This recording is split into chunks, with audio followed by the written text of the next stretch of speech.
Hello जामिन। Hello जामिन, तुम अभी तक घर क्यों नहीं पहुंचे हो? मैं और तुम्हारी अम्मी इतने परेशान है। मैं तुम्हें कितनी कॉलें भी की, तुम मेरा फोन ही नहीं उठा रहे हो और चाचू का फोन डेड जा रहा है। प्रीमिया, बहुत बड़ी प्रॉब्लम हो गई है यार। कैसी प्रॉब्लम? क्या हुआ जामिन, बोलो। हरीम एजाज चाचा का इंतकाल हो गया। क्या?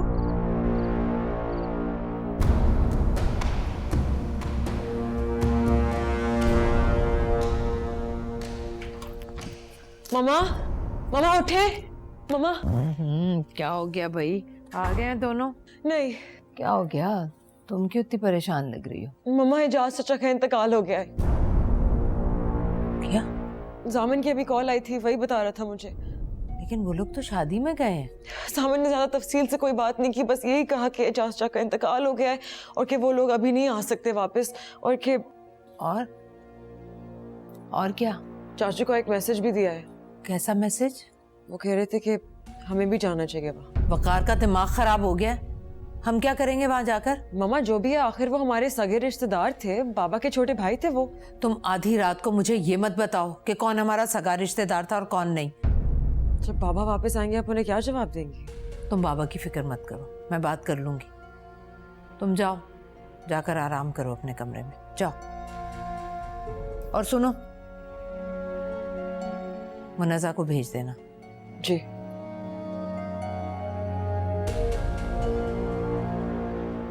लड़की की शादी हो गई थी या फिर फौतगी की वजह से रुक गई?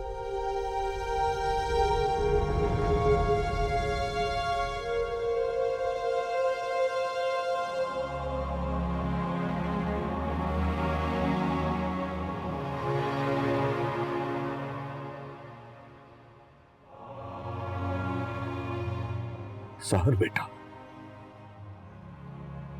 रुखसती का वक्त आ गया। अपने अब्बा को रुखसत। नहीं बेटा, मेरे बाबा कहीं नहीं जाएंगे। सहर बेटा, मेरे बाबा कहीं नहीं जाएंगे।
फरिश्ता आदमी थे एजाज भाई। मोहल्ले में आज तक उन्हें किसी ने ऊंची आवाज में बात करते हुए नहीं सुना था। अल्लाह उनके दर्जात बुलंद करे। आमीन। मौत को किसी से मफर नहीं। आपने वैसे ही जन्नत कमा ली भाई साहब। एक मरते हुए इंसान की आखिरी ख्वाहिश पूरी करना बहुत बड़ा नेकी का काम है। मुझे पूरा यकीन है आप लोग सहर बेटी का बहुत ख्याल रखेंगे। जामिन बेटा, उसने रो रो कर अपनी हालत तबाह कर ली है। मैंने और मेरी बेटी ने बहुत कोशिश की मगर वो कुछ नहीं खा रही। तुम उसके पास जाओ, अब तो तुम उसके शौहर हो, तुम कहोगे तो वो खा लेगी।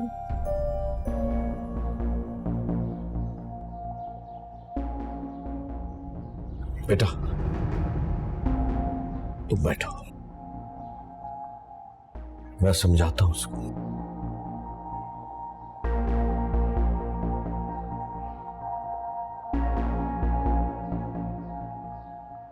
जामिन बिन माँ बाप की बच्ची है, उसका बहुत ख्याल रखना बेटा, उसे हमेशा खुश रखना।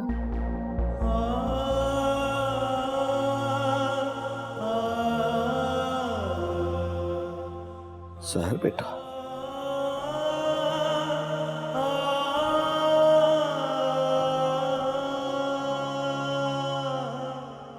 सब्र करो मेरा बच्चा, अल्लाह ताला की यही रजा थी।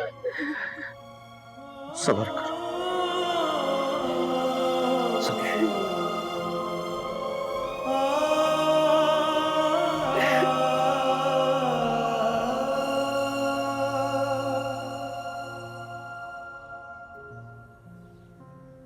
सहर बेटा, कल सोयम के बाद हम सब कराची रवाना हो जाएंगे।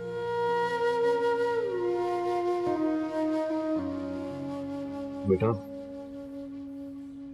बस अपनी जरूरत की चंद चीजें और कुछ कपड़े रख लेना, बाकी सामान ले जाने की जरूरत नहीं।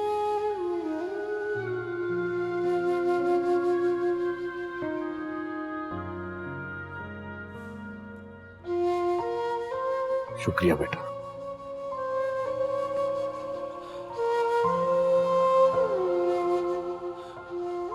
खाना खा लो।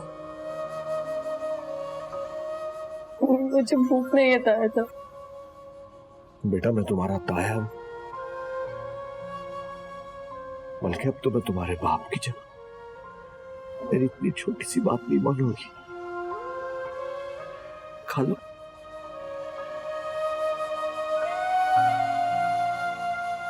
खा लो।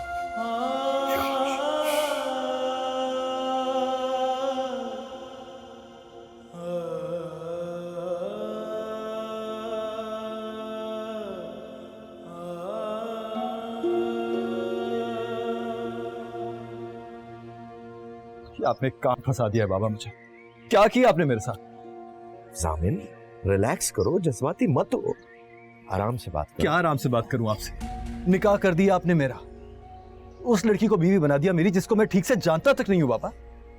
तो बताओ क्या करता मैं? अगर अपने भाई की जान बचाने के लिए मैंने ये काम किया तो क्या गलत किया? बोलो, जवाब दो। आई एम सॉरी, मेरे पास आपकी इस बात का कोई जवाब नहीं। जामिन, एजाज मेरा सगा भाई था, सगा। उसने मुफलिसी में सारी जिंदगी गुजार दी। सिर्फ एक कसूर था उसका कि उसने अपनी पसंद की शादी की थी, और इफ्तिखार भाई और भाभी जान को बस ये पसंद नहीं था। उन्होंने कभी कबूल नहीं किया, उसको घर से निकाल दिया। एजाज ने कई बार वापस आने की कोशिश की, लेकिन इफ्तिखार भाई और भाभी जान ने उसको माफ ही नहीं किया।